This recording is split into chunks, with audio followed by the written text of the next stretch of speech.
Bom dia, turma. Aqui é a professora Aline de História e hoje nós estamos indo para a nossa 9ª aula. Eu vou trabalhar com vocês o capítulo 5, que trata sobre a Primeira República e resistência. Ao falar da Primeira República, é o período compreendido na história do Brasil que aconteceu de 1889 e se estendeu ali até por volta de 1930. E teve início ali com a proclamação da República, né, que ocorreu dia 15 de novembro de 1889 e encerrou-se com a deposição do Washington Luiz, como consequência da Revolução de 1930. Turma, a Primeira República, além de ser considerada como uma república velha, ela é muito conhecida também como uma república oligárquica. Então, esse período ele ficou marcado pelo predomínio das oligarquias sobre o nosso país. As oligarquias eram forças assim predominantes e que se baseavam no poder e posse. E isso era muito evidente, porque era um período ao qual a posse era a própria terra, né? Ou seja, existia para esse período grande proprietário de terra. Então você vai ouvir falar nesse período do coronelismo, do voto de cabresto.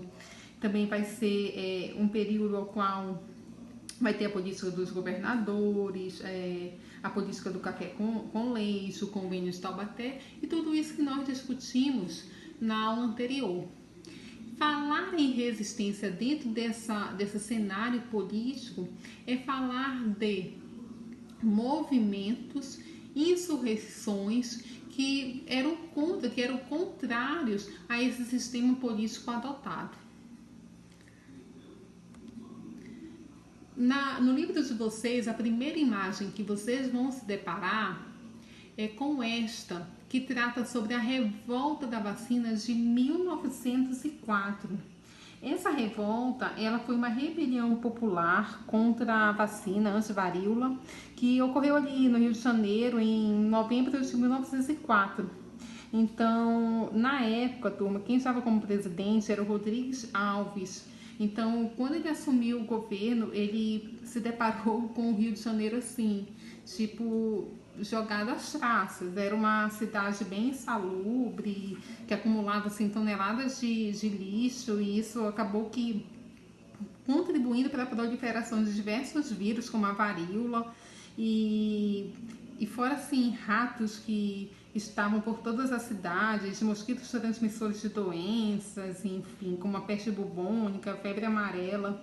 Então, acabou que começou a morrer muita gente, eram milhares de pessoas que estavam sendo infectadas. Então, ele tinha que agir muito rápido, né? Então, ele decidiu que reurbanizar a cidade e sanear. Então, para que isso ocorresse, ele começou a se movimentar. Ele decidiu ali convocar um médico que foi chamado Oswaldo Cruz para diretor da saúde pública, né? E também começou a fazer projetos voltados para que a cidade começasse a se urbanizar. Então, assim, com essas obras públicas que foram acontecendo, alargamento das ruas e pavimentação, essas coisas e tudo mais, a população que morava ali pelo centro acabaram sendo deslocadas. Então, acabou que se tendo favelas, e essa população também ficou bem contrariada, porque era uma população mais humilde, mais carente, e que acabou que discordando assim dessa postura política. Uma outra coisa também é que a população assim em si, eles andavam muito no estilo inglês, digamos assim, todos empacotados, né? Muito bem assim, com roupas muito quentes, com mangas longas e tal. E ter uma vacina, assim, vacinar no braço, por exemplo, gerava uma inquietação, porque eles teriam que levantar, digamos, a manga da blusa, essas coisas. Então, para eles era visto como se fosse algo muito imoral.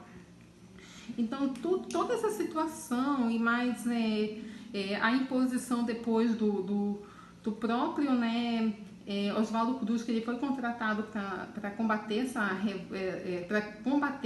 essa proliferação dessa doença. Então, ele vai colocar a vacinação como algo obrigatório. Então, isso vai gerar uma revolta e tudo mais, mas posteriormente, para conter além de gerar revolta, né, vai ter o apoio dos militares, porque os militares tinham interesse de derrubar, né, na época, quem estava no governo. Então, tinham interesse de derrubar o Rodrigues Alves. E para isso eles se juntaram, apoiaram esse movimento e tal. Só que acabou que não dando tão certo e posteriormente o próprio governo ele altera essas medidas que foi imposta a princípio, como que a vacina tinha que ser algo obrigatório, e aí ele colocou a vacina como algo facultativo. E a respeito aqui da Guerra de Canudos, né? A Guerra de Canudos, ela ocorreu no Arraial de Canudos, no sertão da Bahia, entre 1896 e 1897. Então, era um local liderado ali por Antônio Conselheiro e havia se transformado assim no polo de atração para as populações marginalizadas do Nordeste, que acabavam sendo atraídas para esta nova realidade, juntamente para se aliar com os conselheiros. E eu digo conselheiros porque, além de Canudo, tinham outros, né, que estavam envolvidos nesse mesmo, com essa mesma ideia. Então, dessa maneira, assim, o governo da Bahia, o governo central, eles resolveram acabar com as instalações que esses conselheiros faziam, né? E aí acabou que o conflito ele acabou sendo considerado o maior conflito assim de resistência e opressão dos grandes proprietários rurais que foi ocorrendo no Brasil. A Guerra de Canudos, turma, ela foi descrita assim na obra de Euclides da Cunha, no livro chamado Os Sertões, que foi publicado em 1902. Então, lá está contando todo, né? Essa obra ela está muito aprofundada dentro desse contexto do que foi a Guerra de Canudos. O próprio lugar, né, o Arraial de Canudos, ele foi se formando assim por moradores que eles fugiam da extrema miséria e que viviam nesse sertão nordestino e que eles, na verdade, estavam na expectativa assim de ter uma vida mais respeitada, digamos assim. Então, em pouco tempo, esse local ele começou a reunir muitos adeptos, e aí chegou assim a mais de 25 mil pessoas. E assim, com o tempo, os próprios sertanejos foram se dirigindo a esses locais e buscavam essas condições, essa transformação na vida, né? Então, é preciso também lembrar, turma, que as mudanças no regime político para este período não significou mudanças dentro do contexto econômico, né? Assim, eu digo no sentido da própria estrutura econômica do Brasil, porque ela funcionava como base o quê? No latifúndio, ou seja, a base qual era? Era a terra. Então, predominava ali o quê? A monocultura, a exploração da mão de obra que vivia da miséria, né? Então, ou seja, a monocultura é a cultura de um só produto, exemplo, como aconteceu a questão do café, como foi um período muito atrás lá na cana-do-açúcar, como foi o período do cacau que ocorreu na Bahia. Então, assim, só que sempre por trás, como foi a questão dos seringueiros que nós discutimos na aula anterior, mas vocês percebem que sempre por trás dessa monocultura existia uma mão de obra que estava sendo explorada. Então, tudo isso aí gerava assim um desagrado, né, nessa população e tudo mais. Então, os conselheiros, eles caminhavam assim pelo sertão pregando uma forma de evangelizar, né? Eles pregavam muito assim o catolicismo, eles eram seguidos por dezenas de fiéis e também assim eram vistos até mesmo como uma ameaça para a própria Igreja Católica, porque a Igreja Católica ela tem a sua doutrina, mas ela tem os seus segmentos, né? E eles estavam fazendo algo que era muito diferente, muito distante do que era a proposta da Igreja Católica na época. E assim, eles peregrinavam pelos sertões do Pernambuco, Sergipe e tudo mais. E Canudos era uma comunidade assim onde inexistia assim na percepção deles, inexistia assim diferenças sociais. Então eles todos ali trabalhavam na lavoura, todos praticavam, tinha uma base econômica, então era tudo meio que por igual, né? A distribuição, assim. Só que em 1896 começou assim uma guerra lá, qual é o nome do lugar? Acredito que seja Belo Monte. Então, assim, mais ou menos 5 mil famílias estavam envolvidas na defesa daquele reduto, né? Então, assim, tanto quanto eles começaram a ser muito invadidos, porque na época o Prudente Moraes ele ordenou ao ministro da guerra, o Marechal Bittencourt, que embarcasse para a Bahia e assumisse o controle direto das operações, e essas operações elas tinham como medida destruir Canudos, destruir esse lugar. Então, com o tempo, houve um intenso bombardeio, até mesmo de canhão. A missão ela acabou sendo cumprida e Canudos foi totalmente destruída em 5 de outubro de 1897. Vamos avançar. E aqui o cangaço. O cangaço foi uma outra forma também de representação, de resistência para o período, né? Ele foi um movimento social que ocorreu também no nordeste do país, entre os séculos 19 e 20, e de onde os cangaceiros, que eram um grupo assim, nômades, eu digo nome porque eles não paravam no lugar, e eles estavam sempre armados e viviam em bandos e demonstravam assim, uma insatisfação pelas condições precárias em que boa parte da população nordestina se encontrava, e posto também que o poder estava concentrado ali nas mãos dos fazendeiros, né, que eram esses grandes proprietários de terra. Então tudo isso gerava uma insatisfação, um incômodo e tudo. Eles se viam assim, muito explorados e ao mesmo tempo deixados assim, de lado, né? Não existia uma preocupação assim, para com eles.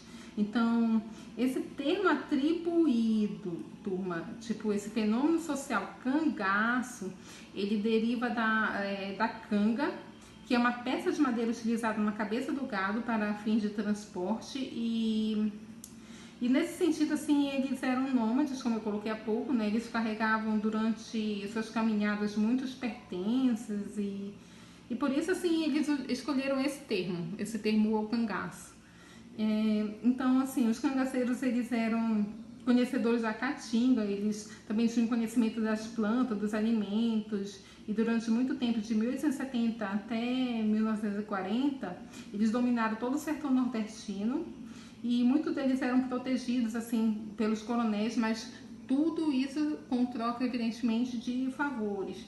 E a figura assim revolucionária, que é essa que vocês estão vendo na imagem e que consta no material didático de vocês, é o rei do cangaço, o senhor do sertão. É o então Virgulino Ferreira da Silva, que ele viveu ali por volta de 1897 a 1938, vulgo Lampião, e nasceu em Serra Talhada. Cheguei a conhecer a terra dele, isso faz muito tempo, em 2004. E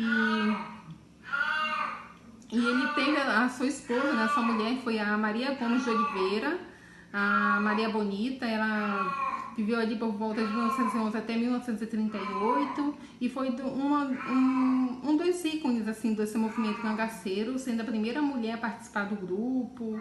Ela, pelos relatos, assim, ela lutou bravamente e ficou conhecida como a rainha do cangaço. Enfim. Bom, ambos, os dois, foram brutalmente assassinados enquanto eles estavam acampando na Grota de Anguicos, em Poço Redondo, em Sergipe.